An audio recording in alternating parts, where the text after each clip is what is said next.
This short tutorial will cover the submission settings in an assignment in iLearn 2.5. The first setting we see requires students to click Submit. It is set by default to No.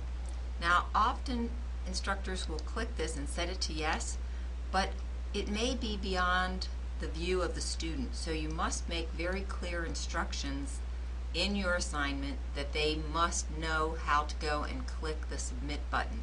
It is often at the very bottom of the page, below the page break. So if you use this, make sure you use it reasonably and with a well-marked assignment with directions for your students. Require that students accept the submission statement.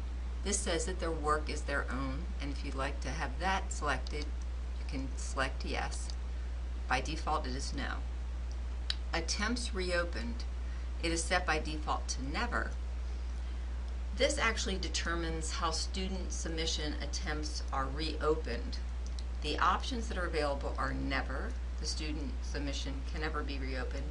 Manually, the student submission can be reopened by a teacher, and automatically until pass.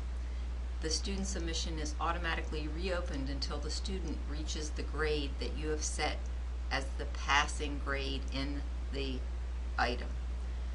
So all three of them have their uses, but again, by default it's Never, and again, we strongly advise you to use these only when they're serving a really explicit purpose.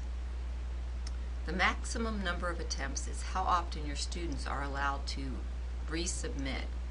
Now, one of these has to be selected. If you select automatically, it's going to say unlimited, but if you select manually, then you can limit the number of times the student can submit before it's cut off.